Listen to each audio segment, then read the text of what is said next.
Margie here. Today we're going to go over 3 mistakes that I see commonly at the gym that put people at risk for injury who have osteoporosis, and also they're not getting the benefits of their exercise. And it's not that they're not trying, they just don't know the information. So that's what I'm going to share today. And then I'm going to show you some of the common machines that I really like and a few tweaks so that you can make it as safe as possible and that you don't perform these mistakes that, as I said, I see all the time. So lots of great information. So let's get started. Okay, are you ready? Mistake number 1 is poor posture and ignoring safety precautions. So what I mean by that is it's very important that we maintain, there's 3 curves in the spine: an inward curve in the neck, an outward curve in the middle back, and an inward curve in the low back. And there's something called neutral, like neutral spine. And we want to maintain that neutral posture. We want to maintain that during our exercise program. So what I see so often is in the low back will be rounded and people will be just, instead of being in this nice upright position where I always like to think of your head as a helium balloon or attached to a helium balloon, and your spine is lengthened when you're performing all the exercises. Instead, what I see are people are working hard and they're compressing. So their low back is rounding, their shoulders are going in, they're getting a rounding of the, of their mid back. And as I've spoken about before, one of the things with osteoporosis is we do not want flexion or rounding of the spine. There was a study done way back at the Mayo Clinic that showed when people who only did rounding of the spine, they had an 89% fracture rate over a 1 to 6 period of time. But I just want to show you that for a minute, what the reason for that is. And the reason is that the fractures occur in the front of the vertebrae. This is the front and this is the back. And so when we bend forward, we're putting all the force in an area that's already weakened. So when we're at the gym, we do not want to do exercise. I see people doing abdominals, or they're pushing, doing all sorts of things where they're pulling and they're causing that rounding in their back. So they're putting themselves at more risk for fracture. And most people already tighten this area. So we're strengthening an area that we don't even want to strengthen in that posture. So I'll go through this when I show you the machines, but the key here is we do not want the rounded posture. We do not want the low back rounded. We want to just maintain a good upright posture when we are doing our exercises. And the safety precautions are we don't want the forward bending, and we also don't want extreme twisting, especially weighted with the machine. So we want to do things in good alignment. That's the safest way for us. Hey, Margie here. High-quality supplements are a big part of a comprehensive osteoporosis program. To help you, I offer a significant discount every day in my supplement store through Fullscript. Fullscript has the most extensive catalog of professional-grade supplements and wellness products I've ever found. So all you need to do is go to tinyurl.com. That's tinyurl.com/supplements for less. And you'll get to my Fullscript store, and in there, you'll see my favorite bone building supplements. So make sure to check it out, and the link will also be in the show notes. So let's get back to the show. Number 2, what I see is that people do not activate their core properly. So their core, or it may not even be strong. So they're having a weak core and they're utilizing the extremity muscle. So they're doing biceps, they're doing things with a weak core. And so what happens there is they're just putting more forces on their spine unnecessarily. And they're also not breathing properly. So what can we do for this? What are we supposed to do? So first of all, with the breathing, what you want to do, you want to actually breathe and stabilize. So what that means, when you inhale, everything relaxes. Your diaphragm goes down, your stomach goes out, everything relaxes. But on the exhale, You want to actually contract the pelvic floor and even the anus area. You want to contract that. You want the belly button going in and up. So you're tightening, you're stabilizing on the exhale. So when you do that on the exhale, you provide a whole girdle around all your supporting structures. And that's how you do not get injured. So, but too often people just don't understand this. So what you want to do is you breathe in, and then on the exhale is when you do any type of exertion movement. But on that exhale, again, we do the pelvic floor, tighten, belly button in and up, and you as you exhale. And you can contract also even the anus. You really want to contract everything. So sometimes what I have people practice before just to get this, because it sort of sometimes feels a little strange. The very basic is when you breathe in, because some people actually have it backwards. If you think about a ball in your stomach, not a ball, a balloon, and when you breathe in, the balloon is expanding and your diaphragm's going down, everything's relaxing. And then when you exhale, we're deflating the balloon.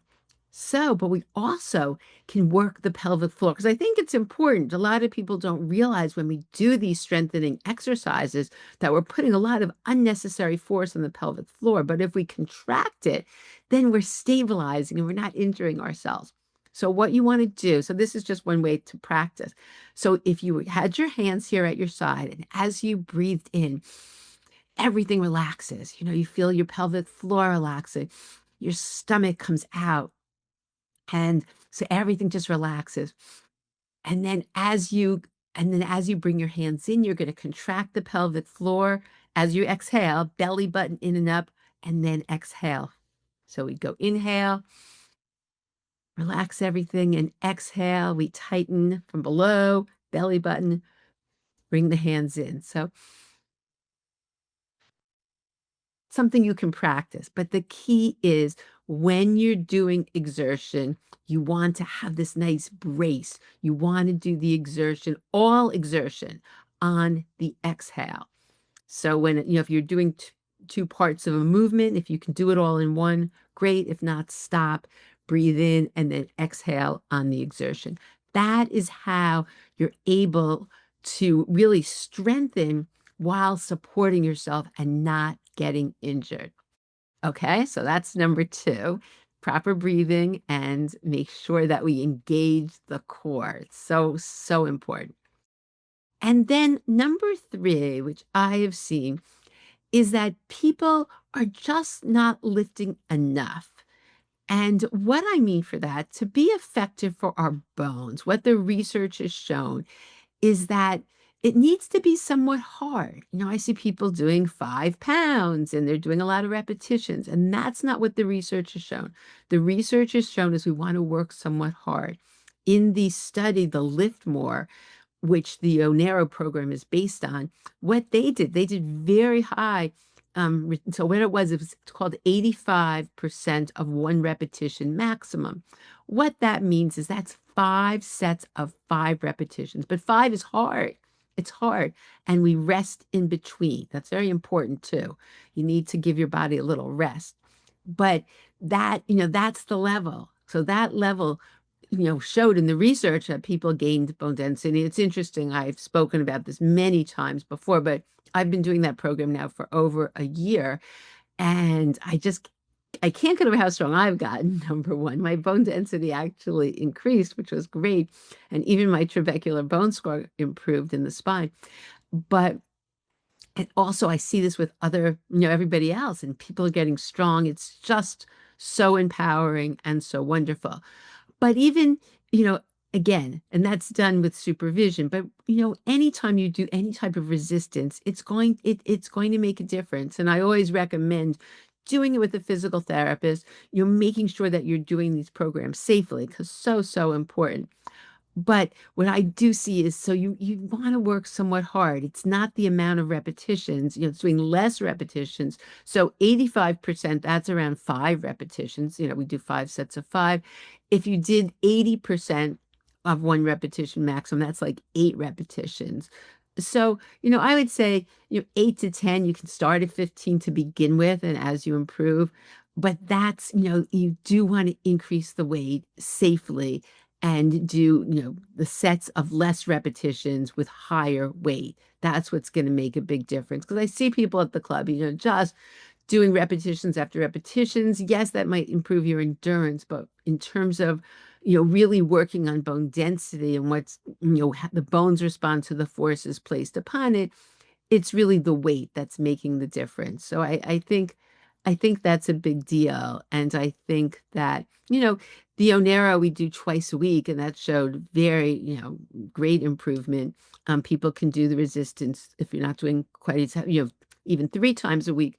But again, you don't have to start there. But I think, gradually building up to increase weight, if you can, with really good posture, everything we talked about, I think it really, really will make a big difference. And that's one of the things I see that people just are, I guess, just aren't increasing the weight. They may do, they'll go to the machine and they're doing it really quickly too. Okay, one machine, next machine. Stop, rest a few minutes in between sets, get yourself so that you can, do the higher weights in a really good position. And what I want to do now, I had this really, really great class. Dr. Claudia Tomas, who's been on the podcast before and is my own aero instructor.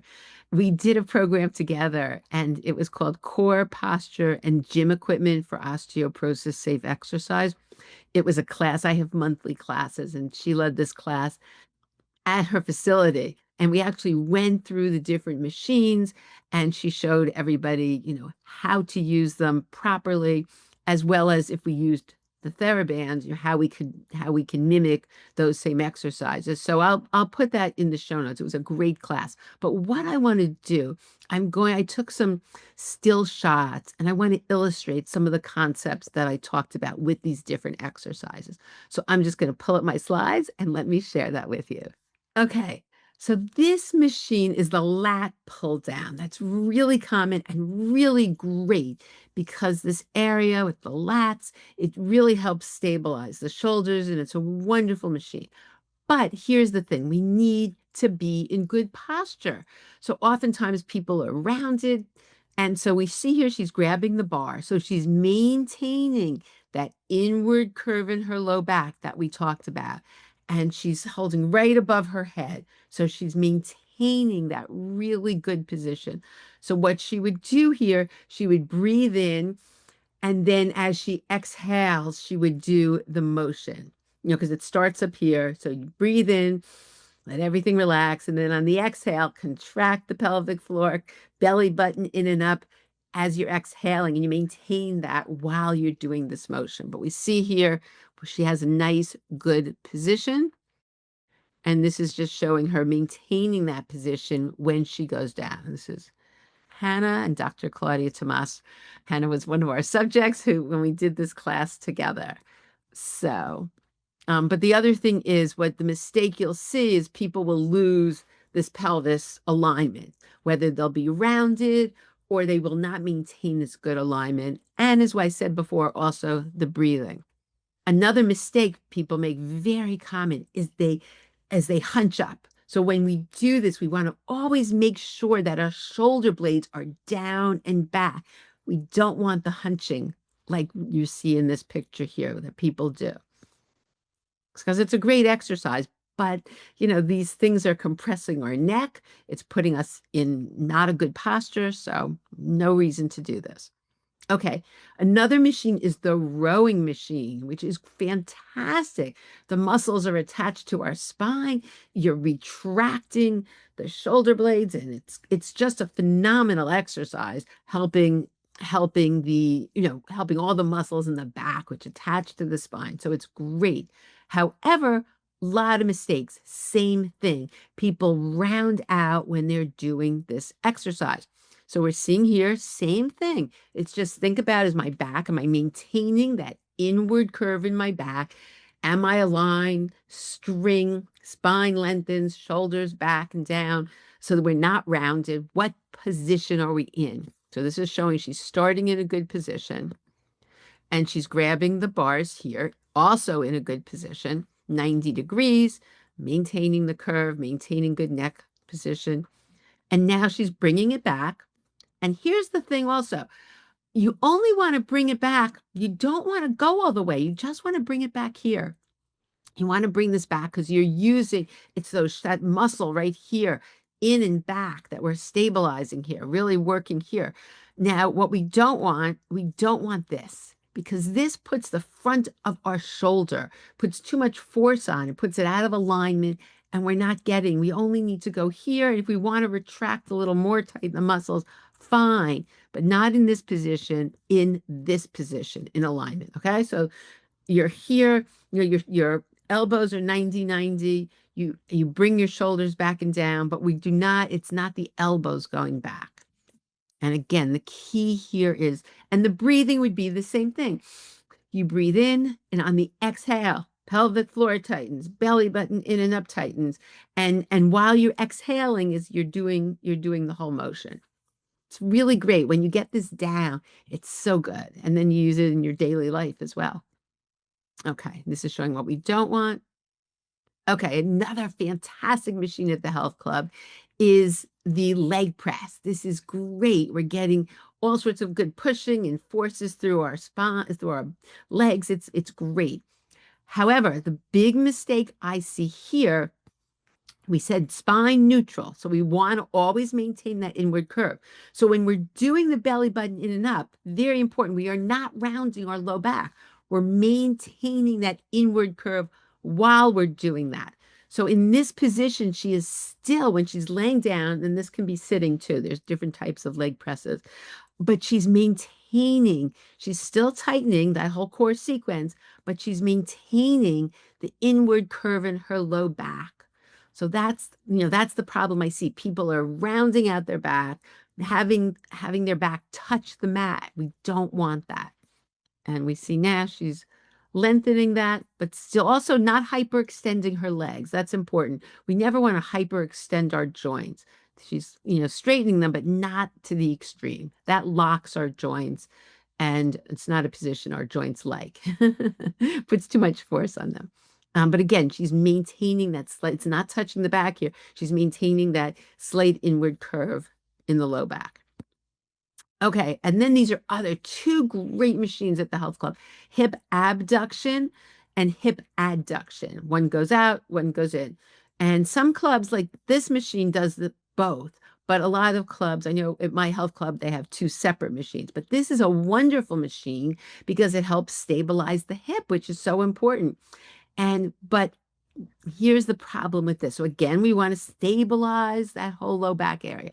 A lot of people, most people I see, if there is, like we see here in this one, the chair goes back, a lot of people just collapse in the chair, don't stabilize, and just use the hips. So they're not nearly getting the benefit. So you want to be upright. If the chair is upright, fine. But if not, stay upright and stabilize. And then the same thing, that, in a good position. And, we would breathe in. And on the exhale, she'd push her legs out here. And then, so that's one, that's the hip abduction. And then the second one is when you bring your legs in, that's hip adduction. So it's the same thing. She's staying in a great posture. She's not relaxing and just letting everything fall apart. She's stabilizing the core, sitting up and doing both of those positions. And then she's just squeezing them, which is also when you, just so you know, when you do that adduction, when you squeeze the legs together, in terms of the pelvic floor, there's accessory, it's connected. So that actually can help your pelvic floor when you're doing that as well, help strengthen that. So that is what I wanted to show. And I just think it's important. I mean, every time I go to the health club, and unfortunately, I can't walk over to people and say, that's not the best thing for your bones, or, you can't do that. But sometimes it drives me crazy. And I just think, I'm such a big believer in knowledge is power. And so that's why I decided to share this episode with you, and just these couple mistakes so that you can really focus on that. So next time you go to the health club, posture, string, shoulders back and down, maintain that inward curve in your low back. Practice the stabilizing. This is, as I showed you, that's a good thing to do. And it will help you in all your strength training exercises. It's whatever you're doing. It's so helpful. And, as I always say, I'm a very big believer in working with physical therapists if you can, and they can, certainly work on your breathing, your stabilizing, your posture. I love the Onero program, and there are so many more Onero programs. I can't get over it. And so I'll put that in the show notes as well. The one I go to, and it's so funny because I've talked about it and I've had Claudia on my podcast so many times. I, a lot of the people, the majority of, so many of the people in the class found out about it from the podcast, and that just makes me so happy. So there's, so that I'll put, she's in Somerset, New Jersey. That's really an incredible program. And I'll put also the whole episode. It was an hour class that we did together, really showing, it's video. So it's showing people on the machines, showing people that how can you simulate that with the TheraBand if you don't go to the gym. So it was quite a good class and really goes even in more detail into the stabilizing. So I'll have that also in the show notes. And I think that's it for today. So I hope you found this useful. And thanks so much for being part of this. If you enjoyed this, please share it with a friend and let me know. And also, if there are other things at the gym, other exercises you want me to go over, always happy to do that because no one has to get injured. It's the most ridiculous thing. And the machines, can really be of benefit when used properly. So just one area. Again, there's so many ways to strengthen your bones and your and your muscles, but this is just one way. Anyway, thanks so much for tuning in, and I look forward to seeing you on the next episode.